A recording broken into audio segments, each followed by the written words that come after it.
Comment un empire peut-il mourir?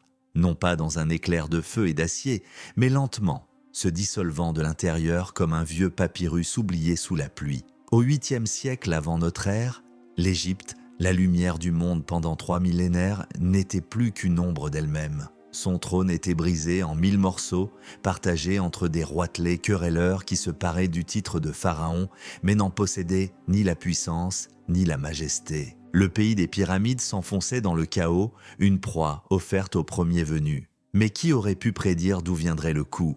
Qui aurait pu imaginer que les sauveurs autoproclamés de l'Égypte viendraient du sud, de cette terre que les Égyptiens eux-mêmes appelaient Couche, le pays méprisé des archers à la peau sombre? C'est ici que commence notre première énigme. Pourquoi un peuple considéré pendant des siècles comme une simple colonie, une source d'or, d'ivoire et d'esclaves, se donnerait-il pour mission de sauver la culture de ses anciens maîtres? Et voici la seconde, une anomalie qui trouble les archéologues depuis un siècle. Pourquoi les tombes des rois nubiens, creusées au pied de leur montagne sacrée, le Djebel Barkal, regorgent-elles d'artefacts et de symboles qui imitent à la perfection ceux des plus grands pharaons de l'Ancien Empire, morts 2000 ans plus tôt? Ce n'était pas de l'imitation, c'était une déclaration. Une affirmation assourdissante que les véritables héritiers de l'Égypte n'étaient plus au nord, dans les palais décadents du delta, mais ici, au cœur de l'Afrique, au sud de la première cataracte du Nil, là où le fleuve griffe la terre de ses griffes de granit, une nouvelle puissance germait dans le silence. Le royaume de Couche n'était pas un nouveau venu sur la scène de l'histoire. Il avait été le partenaire commercial, le rival et souvent le vassal de l'Égypte pendant des siècles. Mais quelque chose avait changé. Tandis que le nord sombrait dans la guerre civile, les rois de la capitale nubienne, Napata, observaient. Ils voyaient les temples de leurs dieux communs, Amon, pillés et abandonnés. Ils voyaient les traditions millénaires bafouées par des usurpateurs sans légitimité. Pour ces rois, ce n'était pas une simple crise politique, c'était un blasphème. Ils se considéraient comme les gardiens de la foi orthodoxe, les derniers vrais croyants dans un monde d'hérétiques. Le Djebel Barkal, cette montagne solitaire au sommet plat qui ressemble à un cobra dressé, n'était pas pour eux une simple formation rocheuse. C'était la demeure méridionale d'Amon, un lieu aussi sacré que le grand temple de Karnak à Thébès. C'est là, dans l'ombre de la montagne divine, que les rois de Napata ont forgé leur destin. Ils n'étaient pas des barbares venus des terres sauvages. Ils étaient les puritains, les fondamentalistes d'une religion qu'ils accusaient les Égyptiens d'avoir trahi. Leur société était une théocratie militaire où le roi était le grand prêtre et le commandant en chef et où chaque soldat était un missionnaire armé. Lentement, méthodiquement, ils ont commencé à préparer leur croisade. Ce ne furent d'abord que des rumeurs, des histoires de voyageurs parlant d'une armée immense qui se rassemblait au sud. Des détachements d'éclaireurs nubiens, silencieux comme des ombres, franchissaient la frontière, testant les défenses, jaugeant la faiblesse de leurs adversaires. Les princes du Nord, absorbés par leurs petites guerres intestines, ignoraient les avertissements. Pour eux, la Nubie était une nuisance, pas une menace existentielle.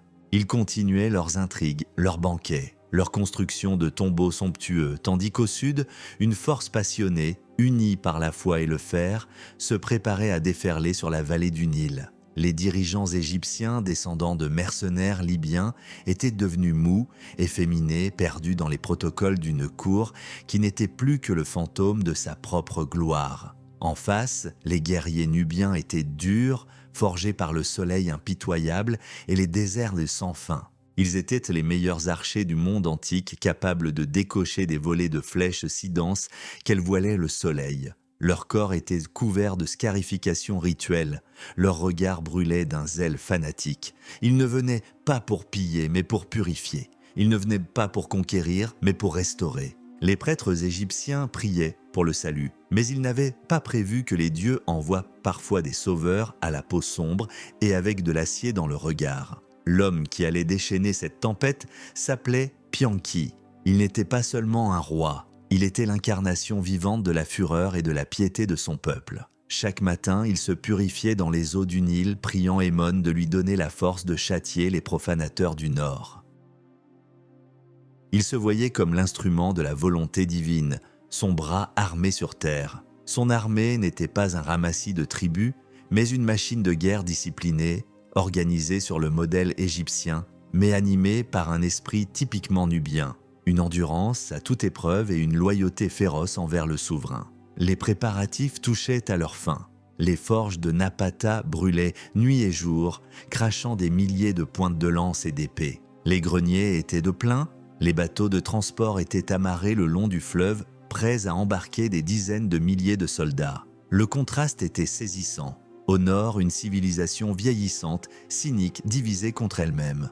Au sud, une nation jeune, vigoureuse, portée par une certitude absolue en son droit et sa destinée. La question n'était plus de savoir si l'invasion aurait lieu, mais quand. Pianki attendait un signe des dieux. Et lorsque la nouvelle arriva que le prince du Delta, Tefnact de Saïs, tentait d'unifier le nord sous sa bannière impie, le roi de Napata sut que l'heure était venue. Il monta sur son char d'Electrum et s'adressa à ses troupes. Il ne leur promit ni or ni gloire, mais une mission sacrée. Laver l'Égypte de ses péchés et restaurer l'ordre des dieux. L'immense armée se mit en marche. Une ombre s'étendit depuis le sud, prête à engloutir la lumière défaillante de l'Égypte.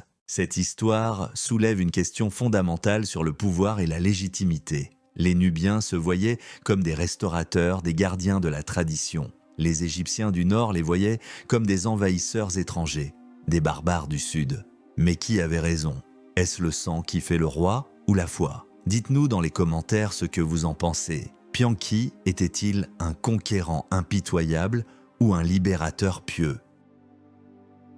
L'histoire est souvent écrite par les vainqueurs, mais ici, le vainqueur prétendait simplement remettre les pendules à l'heure. Une affirmation audacieuse qui allait être mise à l'épreuve dans le sang et le feu. La crue du Nil apporte la vie, mais en l'an 730 avant notre ère, elle apporta la guerre. L'avancée de l'armée de Pianki fut fulgurante, une lame de fond humaine qui remontait le fleuve avec une vitesse et une détermination terrifiante.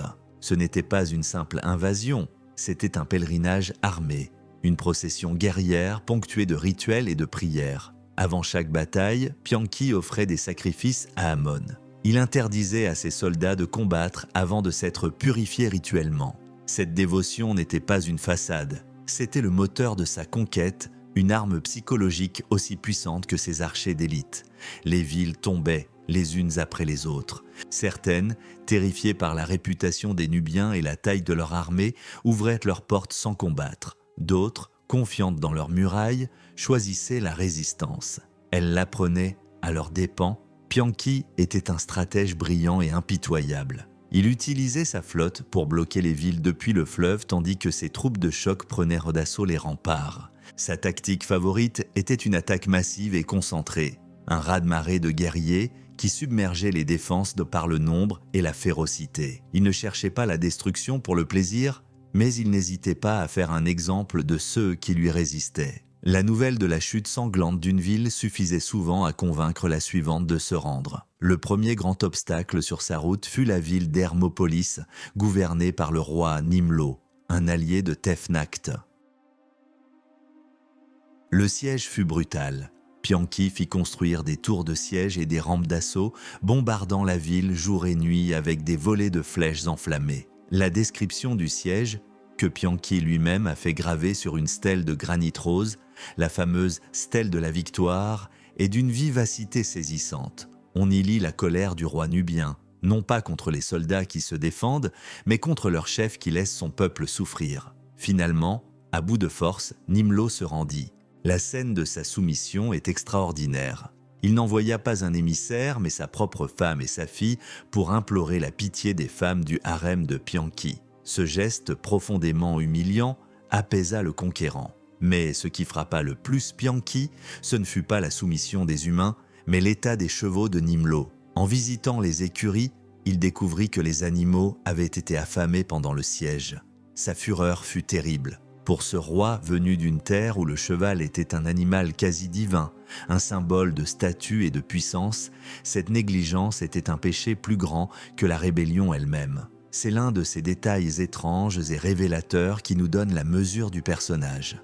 Un homme capable d'une cruauté implacable et d'une compassion inattendue pour des animaux, La conquête se poursuivit, inexorable. Le but ultime était Memphis, l'ancienne capitale administrative de l'Égypte, une forteresse réputée imprenable, protégée par des murs massifs et les eaux du Nil. Tefnakht, le chef de la coalition du Nord, y avait concentré ses meilleures troupes avant de s'enfuir plus au nord, espérant que la ville tiendrait assez longtemps pour qu'il puisse réorganiser ses forces. Pianki arriva devant Memphis et comprit immédiatement qu'un siège traditionnel serait long et coûteux. Il fallait frapper vite et fort. Ses généraux lui conseillèrent la prudence, mais Pianki avait une autre idée, inspirée selon lui par Amon lui-même. Il remarqua que les bateaux du port étaient amarrés très haut le long des quais, car le niveau du Nil était élevé. Les murs de la ville du côté du port étaient donc plus exposés que prévu. Il lança alors une attaque amphibie d'une audace folle. Il utilisa les mâts de ses propres navires comme des échelles d'assaut, lançant ses guerriers d'élite par-dessus les remparts directement depuis le fleuve. La surprise fut totale. Les défenseurs, qui s'attendaient à une attaque terrestre, furent pris de panique. Une fois la brèche ouverte, le reste de l'armée s'engouffra dans la ville. Le massacre fut terrible. Memphis, la grande métropole, tomba en quelques heures. Sa chute sonna le glas de la résistance dans le nord. Les roitelets et les princes du Delta, y compris le grand rival Tefnakht, se hâtèrent de venir prêter allégeance, apportant de somptueux tributs. Pianki avait conquis l'Égypte. Il s'était emparé du double trône, unissant la vallée du Nil de la Méditerranée jusqu'au cœur de la Nubie. Il était, sans conteste, le maître absolu. Et c'est là qu'il prit une décision qui continue de déconcerter les historiens. Au lieu de s'installer en Égypte, de jouir de sa conquête et de gouverner depuis Thèbes ou Memphis, il fit quelque chose d'inouï. Après avoir reçu la soumission de tous ses ennemis, pillé leurs trésors et réaffirmé le culte d'Amon dans tous les grands temples, il rassembla son armée et ses richesses et il repartit vers le sud. Il retourna dans sa capitale, Napata, pour ne plus jamais revoir l'Égypte. Pourquoi? Était-il dégoûté par la décadence des Égyptiens? Considéra-t-il que sa mission divine était accomplie et qu'il n'avait plus rien à faire dans le nord? Ou bien était-ce un calcul politique magistral, laissant les Égyptiens se gouverner eux-mêmes sous sa suzeraineté lointaine, sachant qu'ils étaient trop divisés pour le menacer à nouveau? Peut-être ne le saurons-nous jamais. Mais en partant, Pianki laissait un héritage complexe et une tâche immense à ses successeurs. Il avait prouvé que le Sud pouvait dominer le Nord, mais il n'avait pas résolu le problème fondamental. Comment un roi nubien pouvait-il gouverner durablement une Égypte fière et xénophobe? Son frère, Shabaka, allait devoir trouver la réponse, et il devrait le faire non pas depuis la lointaine Napata, mais depuis le cœur même du pouvoir égyptien. Le pharaon est parti, mais la couronne reste. L'ombre de Pianki planait toujours sur l'Égypte, mais c'est à Shabaka, son frère, que revint la tâche redoutable de transformer une conquête militaire en un règne durable. Comprenant que l'on ne peut gouverner un empire à distance, Shabaka fit le chemin inverse de son frère. Il quitta la sécurité de Napata et s'installa en Égypte, fondant officiellement la 25e dynastie. Il ne choisit pas pour capitale la bouillonnante Memphis ou l'une des cités du Delta. Il s'installa à Thèbes, la capitale religieuse du Sud, le siège du clergé tout-puissant d'Amon, le cœur spirituel de l'Empire. Le choix était stratégique. Il signalait à tous que son règne serait placé sous le signe de la tradition et de la piété. Il venait, non comme un maître étranger, mais comme le grand prêtre d'Amon venu restaurer son temple. L'ère de la guerre éclair était terminée. Celle de l'occupation, de la politique et de la reconstruction commençait. Et elle serait tout aussi brutale à sa manière. Le gant de velours de la restauration culturelle cachait un point de fer politique. L'action principale du règne de Shabaka ne se déroula pas sur les champs de bataille, mais dans les couloirs des temples et les antichambres des palais. Il savait que les princes du Delta, malgré leur soumission apparente, n'attendaient qu'une occasion pour se rebeller. Sa première mesure fut d'une cruauté calculée. Il captura l'un des derniers chefs rebelles, Baken-Ranef, et selon certaines sources tardives, le fit brûler vif. Cet acte d'une barbarie inouïe était un message clair adressé à tous les conspirateurs potentiels. La patience des nouveaux maîtres avait des limites. La terreur est un instrument de gouvernance comme un autre, et Shabaka n'hésita pas à s'en servir pour consolider son trône. Mais la force seule ne suffit pas à bâtir une dynastie. Le projet des pharaons nubiens était bien plus ambitieux. Ils voulaient opérer une véritable renaissance, une régénération de la civilisation égyptienne. Pour régner sur l'Égypte, il ne suffisait pas de la conquérir, il fallait la devenir. Ils se lancèrent alors dans un programme de construction et de restauration sans précédent depuis des siècles. Partout dans la vallée du Nil, des temples abandonnés furent nettoyés et réparés, des statues abattues furent relevées, des rituels oubliés furent rétablis. Ce qui est fascinant, c'est le style qu'ils adoptèrent. Shabaka et ses successeurs ne cherchèrent pas à imposer un art nubien. Au contraire, ils initièrent un mouvement archaïsant délibéré. Leurs statues, leurs reliefs, leurs textes imitent avec une précision stupéfiante le style de l'Ancien et du Moyen Empire, l'âge d'or de l'Égypte, qui avait pris fin plus de 1000 ans auparavant. C'était un coup de génie politique. En se présentant comme les héritiers directs des grands bâtisseurs de pyramides, ils contournaient les dynasties décadentes plus récentes et se connectaient directement à la source de la gloire égyptienne. Le message était clair: nous ne sommes pas des envahisseurs, nous sommes les restaurateurs, les vrais Égyptiens. Nous sommes venus vous rappeler ce que vous avez oublié. Un exemple remarquable de cette politique est la pierre de Shabaka, une grande stèle de granit sur laquelle le roi fit graver un ancien texte théologique memphite, affirmant l'avoir sauvé d'un papyrus rongé par les vers. Était-ce vrai? Ou une brillante opération de propagande pour se positionner en sauveur de la culture? Probablement un peu des deux. Mais cela fonctionnait. L'élite égyptienne, en particulier le clergé de Thèbes, se rallia à ces rois pieux et puissants qui dépensaient sans compter pour la gloire des dieux. Pourtant, sous cette surface de piété et de renaissance culturelle, la tension restait palpable. L'aristocratie du Nord, bien que matée, gardait sa fierté et ses réseaux. Les Nubiens restaient des étrangers, reconnaissables à leur peau plus foncée, à leurs noms exotiques et à leurs coutumes, comme celle de la succession matrilinéaire. Ils placèrent des membres de leur famille à des postes clés pour contrôler le pays. Les princesses royales nubiennes, par exemple, étaient envoyées à Thèbes pour être adoptées par la divine adoratrice d'Amon, la prêtresse la plus puissante du pays, assurant ainsi le contrôle du clergé et de ses immenses richesses. C'était un équilibre précaire, un calme tendu maintenu par la force militaire et la légitimité religieuse. L'Égypte était de nouveau unie, puissante, respectée. Elle recommençait à s'intéresser au monde extérieur, à la Palestine et à la Syrie, où les cités-États locales cherchaient un allié puissant pour les protéger. Mais en regardant vers l'Est, l'Égypte réunifiée allait rencontrer un regard aussi dur et aussi ambitieux que le sien. Car, pendant que les pharaons noirs restauraient le passé, un nouvel empire s'était forgé dans le feu et le sang au bord du Tigre. Un empire qui ne s'intéressait pas aux vieilles traditions, mais seulement à la conquête, aux tribus et à la domination totale. L'odeur de la forge et du sang annonçait l'arrivée des Assyriens longtemps avant leurs armées. La confrontation était inévitable.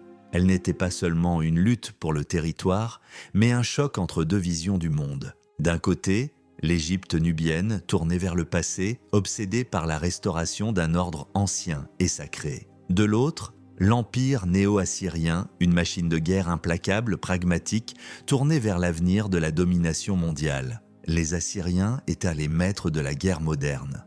Leurs armées étaient les premières à être entièrement équipées d'armes en fer, plus résistantes et plus efficaces que le bronze de leurs ennemis. Leurs ingénieurs de siège étaient capables de réduire en poussière les forteresses les plus puissantes à l'aide de béliers monstrueux et de tours d'assaut. Mais leur arme la plus redoutable était la terreur. Ils pratiquaient une politique de destruction systématique et de cruauté calculée. Les rois qui osèrent leur résister finissaient empalés ou écorchés vifs. Leurs villes étaient rasées, leur population déportée. Leurs propres annales royales décrivent ces atrocités avec une fierté glaçante. C'était la plus grande et la plus effrayante machine militaire que le monde ait jamais connue, et elle se dirigeait droit vers la sphère d'influence de l'Égypte. Le premier contact eut lieu en Palestine, le carrefour des empires. Les petites principautés de la région, prises en étau, n'avèrent d'autre choix que de chercher la protection de l'une ou l'autre des superpuissances. Le roi Ézéchias de Juda, confiant dans le soutien égyptien, se rebella contre le roi assyrien Sennachérib. le pharaon de l'époque, Shebitku, le successeur de Tchabaka, envoya une armée pour l'aider. C'était une décision fatidique. Pour la première fois, l'armée des pharaons noirs allait se mesurer directement au marteau assyrien. Le commandement de l'expédition fut confié à un jeune prince, le neveu du pharaon, un homme qui allait devenir une légende, Taharqa.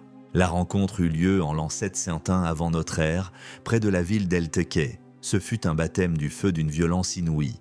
Les récits de la bataille sont partiaux, chaque camp revendiquant une forme de victoire. Mais la réalité est brutale. L'armée égypto-nubienne, malgré sa bravoure, fut sévèrement battue. Les chars et l'infanterie des pharaons équipés de bronze ne pouvaient rivaliser avec le fer et la discipline de fer des légions assyriennes. Taharqa lui-même échappa de peu à la capture. Ce fut une défaite, mais pas un désastre total. L'armée ne fut pas anéantie et réussit à se replier en bon ordre. Sennachérib, bien que victorieux, ne poursuivit pas son avantage jusqu'en Égypte. Des problèmes sur d'autres fronts de son immense empire, et peut-être une épidémie qui frappa son armée, un événement que la Bible décrit comme l'intervention d'un ange exterminateur, le forcèrent à rebrousser chemin. L'Égypte était sauvée, mais pour combien de temps? La bataille d'El-Teke fut un choc terrible, une prise de conscience brutale. Les pharaons noirs comprirent qu'ils faisaient face à un ennemi d'un tout autre calibre que les princes égyptiens désunis. Ils avaient rencontré une machine de destruction qui ne respectait ni les dieux ni les traditions. C'était une guerre pour la survie. La première manche était perdue. Une trêve fragile s'installa, une paix armée où chaque camp se préparait pour le prochain round. La guerre froide du monde antique avait commencé. Au cœur de cette lutte titanesque, un homme se préparait à monter sur le trône. Un homme qui avait vu de ses propres yeux la fureur assyrienne à El-Teke et qui allait consacrer sa vie à combattre cette menace. Son nom était Taharqa et son règne serait le chant du cygne de la 25e dynastie, un dernier éclat de gloire avant la nuit. Face à un ennemi qui semble invincible, dont la technologie et la brutalité dépassent tout ce que vous connaissez, quelle est la meilleure stratégie? Faut-il prendre l'initiative, risquer le tout pour le tout dans une attaque préventive audacieuse pour frapper l'ennemi avant qu'il ne soit trop fort? Ou vaut-il mieux se retrancher, construire des forteresses et miser sur une défense fortifiée patiente en espérant épuiser l'agresseur? L'histoire de Taharqa et le destin de l'Égypte dépendent de ce choix. Lequel feriez-vous? Partagez votre tactique dans les commentaires, car la prochaine guerre ne sera pas pour une province lointaine, mais pour le cœur même de l'empire du Nil. Le règne de Taharqa fut l'apogée de la puissance nubienne. Lorsqu'il monta sur le trône vers 690 avant notre ère, il gouvernait un empire immense qui s'étendait de Khartoum au Soudan actuel jusqu'à la Méditerranée.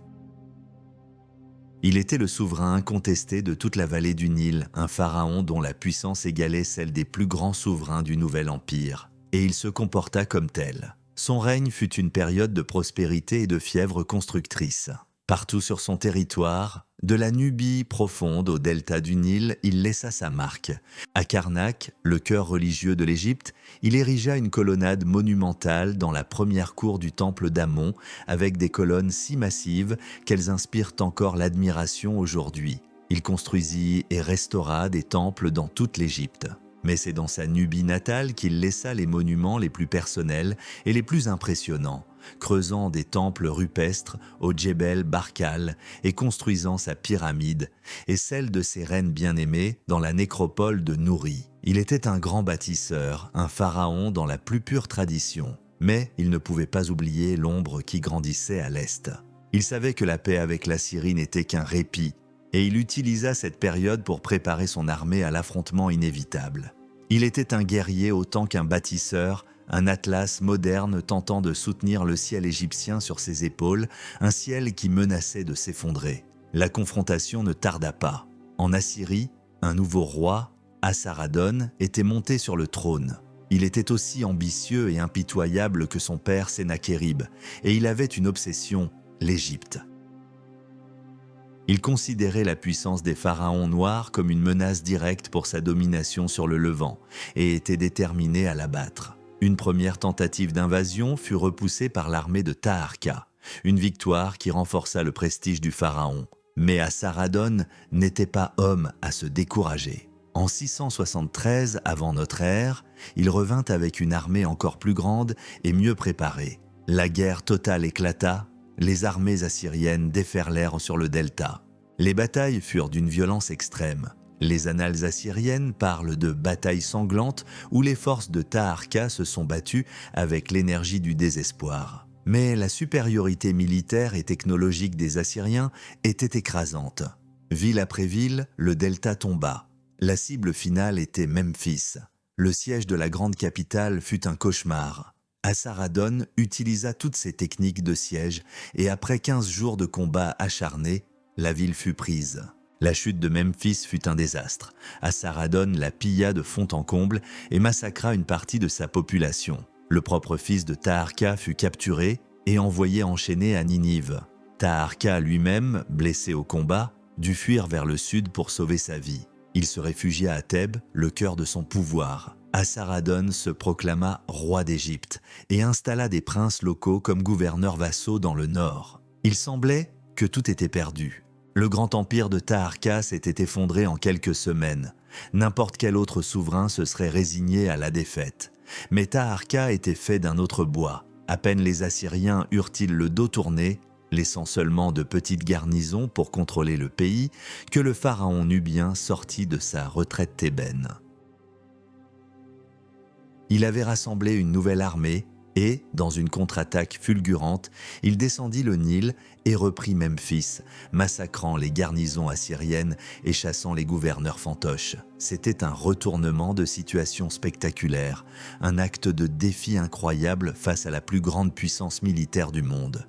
Taharqa était de nouveau le maître de l'Égypte. C'était un triomphe, mais un triomphe qui allait signer son arrêt de mort. Lorsqu'Assaradon apprit la nouvelle de la contre-offensive de Taharqa, sa fureur fut sans borne. Il mobilisa immédiatement une nouvelle armée et se mit en route pour l'Égypte afin de châtier personnellement ce roi insoumis. Mais le destin en décida autrement. Le vieux roi assyrien mourut en chemin. On aurait pu croire à un miracle, à une intervention divine sauvant l'Égypte. Mais le répit fut de courte durée. Le fils et successeur d'Assaradon, Assurbanipal, était encore plus jeune, plus énergique et plus déterminé que son père à en finir avec la malédiction nubienne. Il reprit le flambeau de la guerre avec une vigueur renouvelée. En 667 avant notre ère, une immense armée assyrienne dirigée par les meilleurs généraux d'Assurbanipal déferla sur l'Égypte. Cette fois, l'attaque était encore mieux préparée. Taharqa tenta de les arrêter, mais son armée, épuisée par des années de guerre, fut écrasée. Une nouvelle fois, il dut abandonner Memphis et fuir vers le sud. Poursuivi, harcelé, il se réfugia de plus en plus loin, retournant finalement dans sa Nubie natale. Il ne reverrait plus jamais l'Égypte. Il mourut peu de temps après, en 664 avant notre ère, et fut enterré dans sa pyramide à Nouri. Il laissait derrière lui l'image d'un héros tragique, un roi qui avait régné sur un empire glorieux, mais qui avait eu le malheur d'être le contemporain de l'Assyrie à son apogée.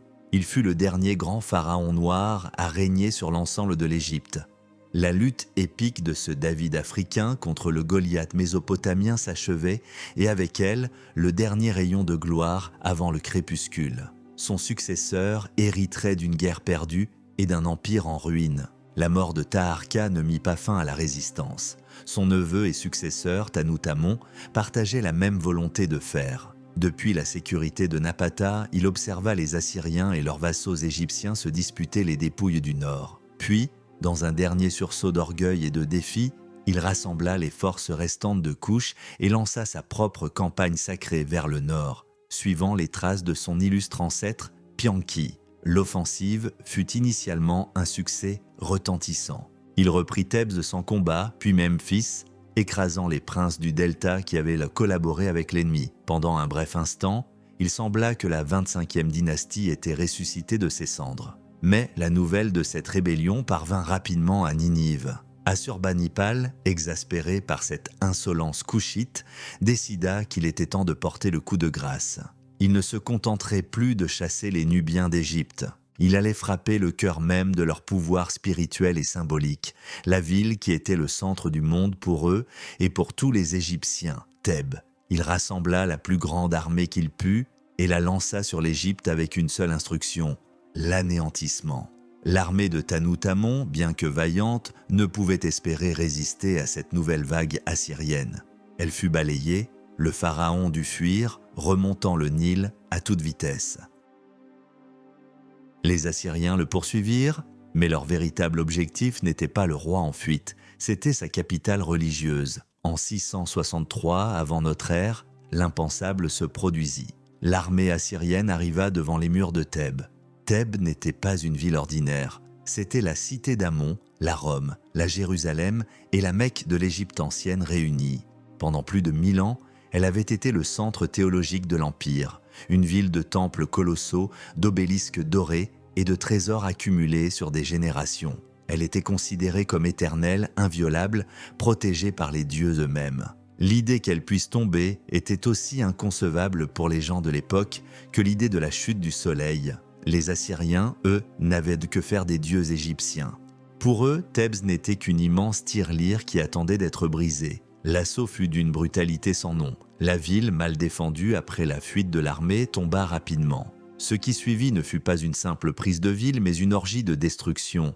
Un sac méthodique qui allait choquer le monde antique tout entier. Assurbanipal lui-même s'en vanta dans ses inscriptions avec une précision effrayante. « J'ai conquis la ville entière, l'argent, l'or, les pierres précieuses, les biens de son palais, tout ce qu'il y avait, des étoffes richement brodées et du lin, de grands chevaux, des gens, hommes et femmes, 2 obélisques, de magnifiques électrums. Je les ai arrachés de leur place et les ai emportés en Assyrie.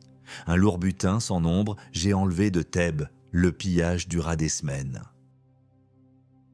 Les temples furent de profanés, les statues des dieux furent de brisées ou emportées comme trophées, les tombes des rois furent de violées, la population fut massacrée ou réduite en esclavage. La chute et le sac de Thèbes furent une catastrophe civilisationnelle. La nouvelle se répandit comme une traînée de poudre à travers le Proche-Orient, provoquant l'effroi et la consternation. Même dans la Bible, le prophète Naoum évoque la chute de Noamon, le nom hébreu de Thebsi, comme l'exemple ultime de la destruction divine. Cet événement marqua la fin de toute une époque. Il brisa non seulement le pouvoir nubien en Égypte, mais aussi le moral de l'Égypte elle-même. La ville sainte ne se remettrait jamais complètement de cette blessure. Pour les pharaons noirs, c'était la fin de leurs rêves égyptiens.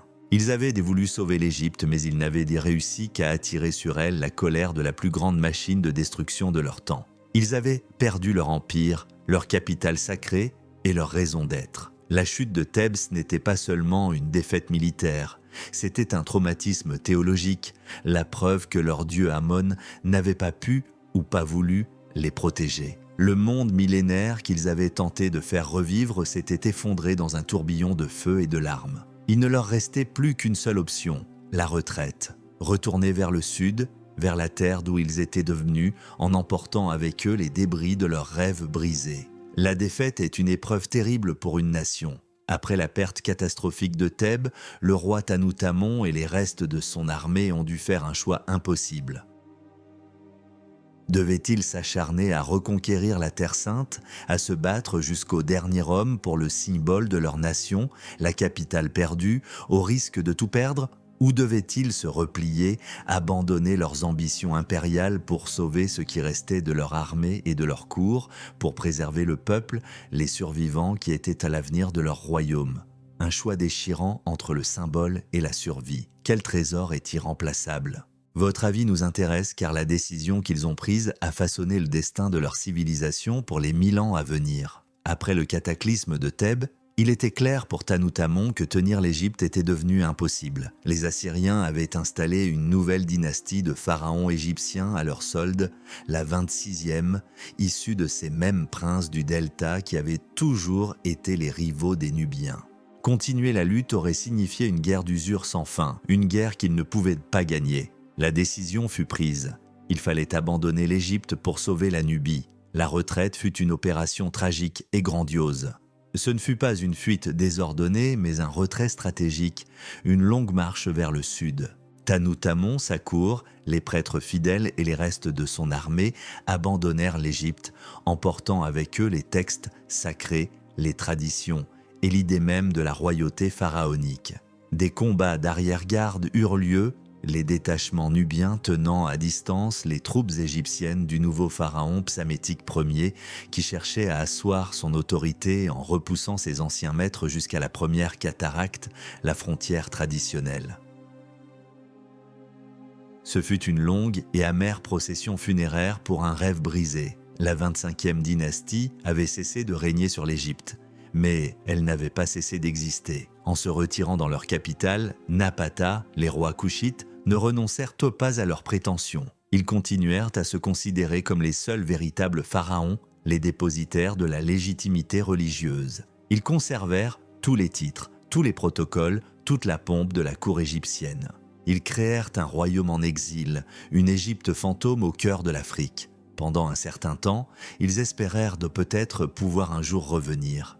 Mais le temps passait et la nouvelle dynastie égyptienne consolidait son pouvoir, coupant tous les liens avec le Sud.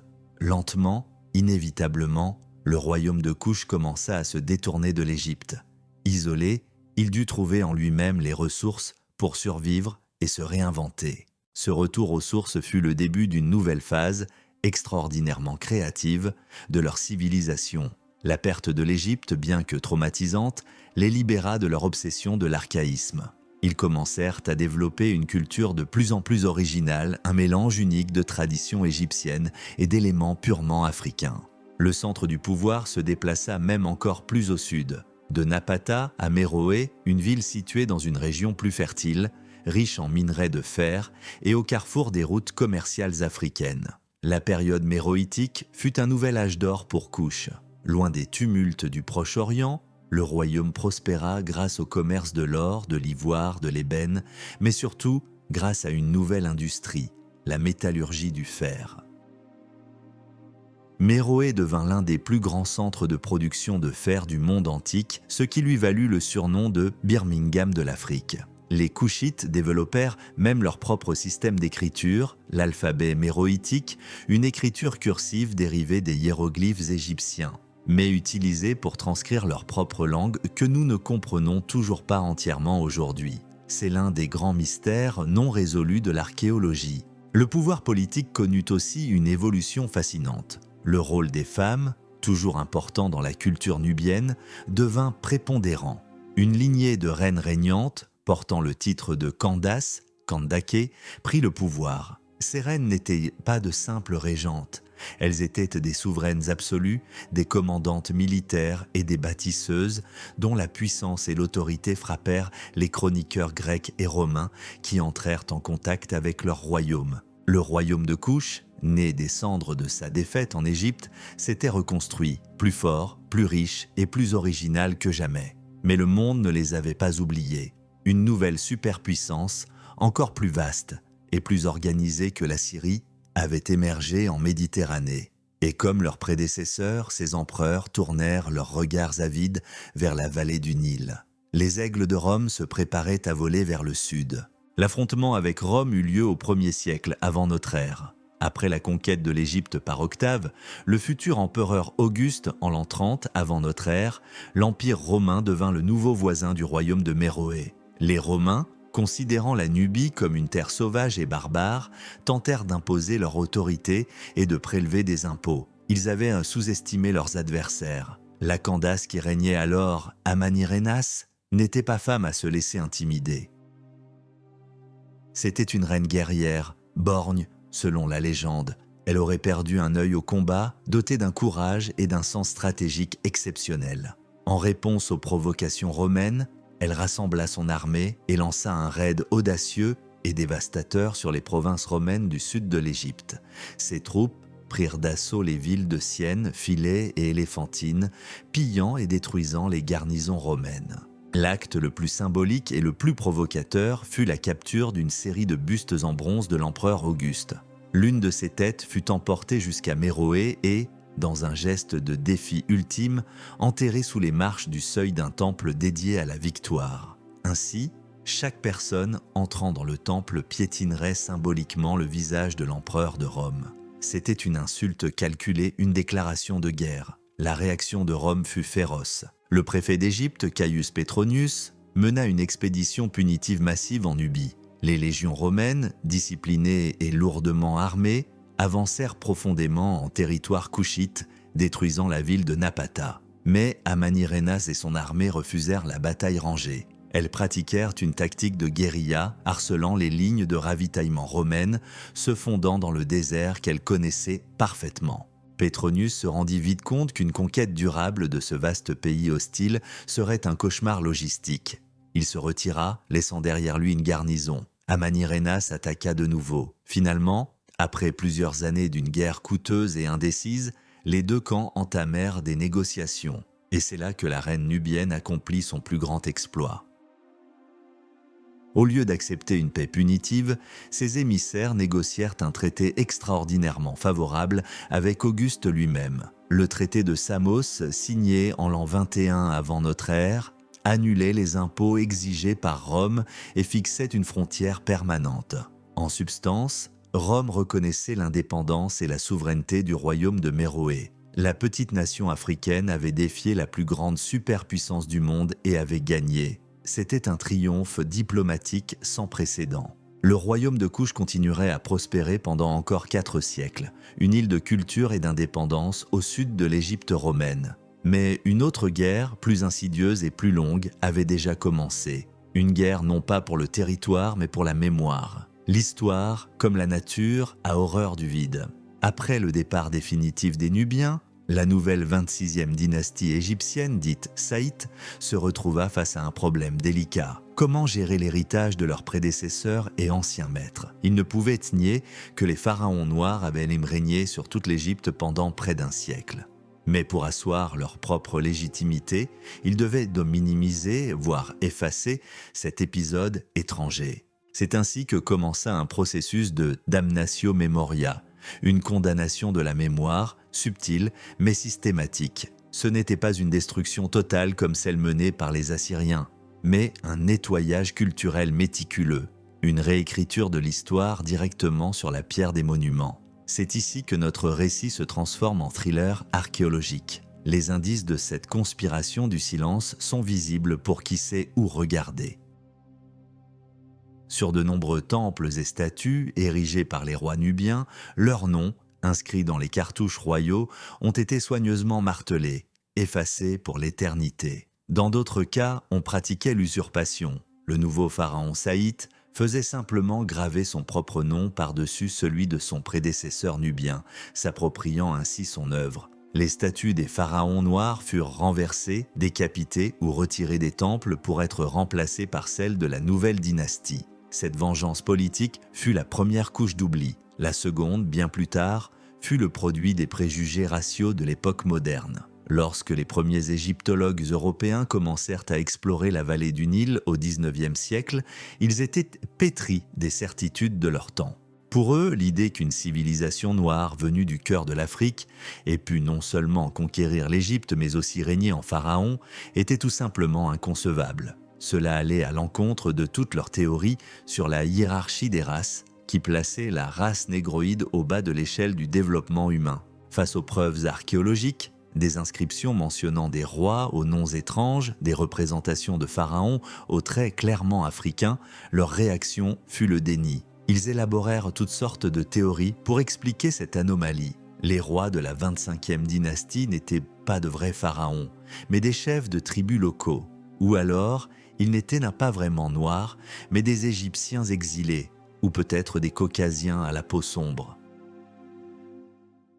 Tout était préférable à l'admission de la vérité. L'un des exemples les plus flagrants de ce racisme scientifique fut l'attitude de l'éminent archéologue américain George Reisner, qui fut le premier à fouiller méthodiquement les pyramides royales de Nubie au début du XXe siècle. Ces découvertes étaient spectaculaires et auraient dû révolutionner la compréhension de l'histoire africaine.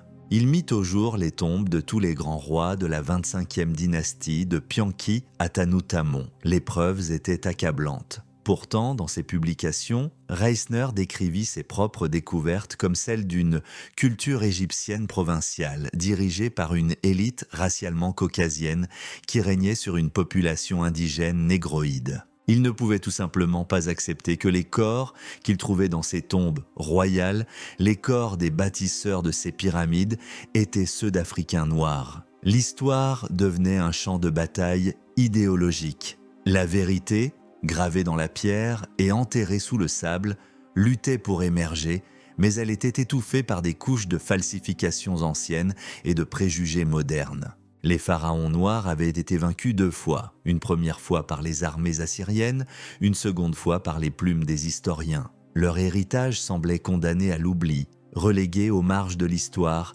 un chapitre embarrassant que beaucoup préféraient ignorer. Mais la vérité est une chose tenace. Elle peut être enterrée pendant des millénaires, mais elle finit souvent par refaire surface, parfois de la manière la plus inattendue. Le vent du désert a le pouvoir de dissimuler, mais aussi de révéler. Pendant des siècles, les sables de Nubie ont gardé leurs secrets.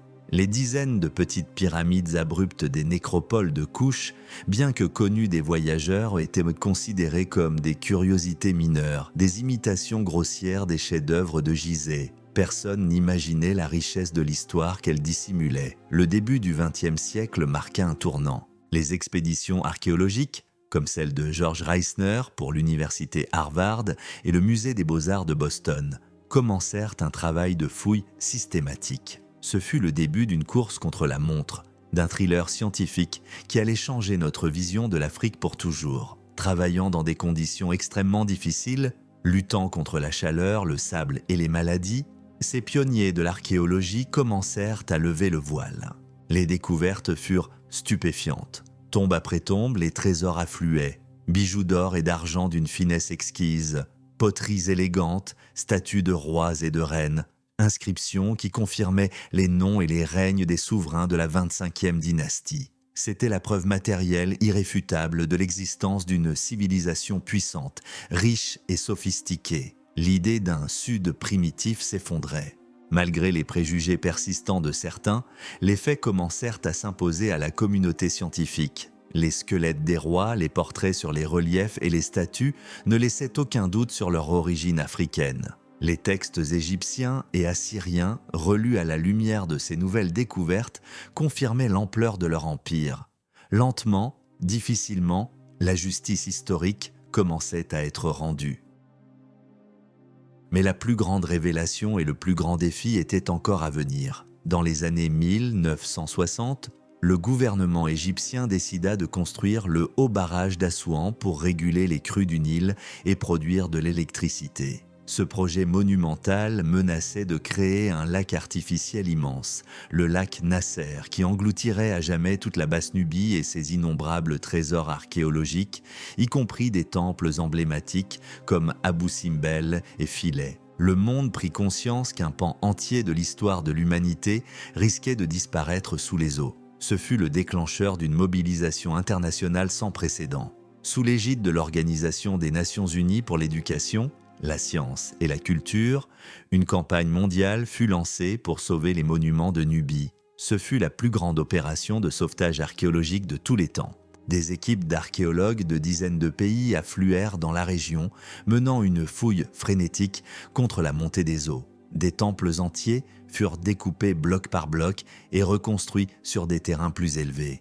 Des milliers de sites furent explorés, documentés et étudiés en un temps record. Cette opération spectaculaire eut un effet inattendu. Elle révéla au grand public mondial la grandeur et l'importance de la civilisation nubienne. Les pharaons noirs, autrefois une obscure note de bas de page dans les livres d'histoire, étaient soudain sous les feux des projecteurs. Leur histoire, leur art, leur lutte héroïque contre l'Assyrie devinrent une source de fascination et de fierté. Non seulement pour les Africains, mais pour le monde entier. Le retour des rois était complet. Sortis de l'oubli par l'appel des archéologues et sauvés des eaux par la coopération internationale, ils avaient enfin retrouvé la place qui leur revenait dans la grande histoire de l'humanité. L'histoire des pharaons noirs nous enseigne une leçon puissante et troublante. Un chapitre entier de l'histoire du monde a été presque entièrement effacé, d'abord par la vengeance politique de leurs successeurs, puis par les œillères des préjugés raciaux.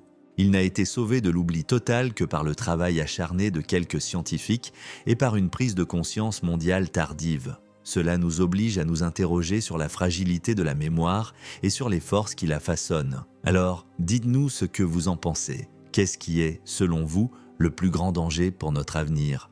La distorsion délibérée de l'histoire, utilisée comme une arme par ceux qui sont au pouvoir pour servir leurs propres intérêts. Ou bien l'oubli passif et indifférent qui laisse le champ libre aux stéréotypes et aux préjugés pour gangrener notre compréhension du passé.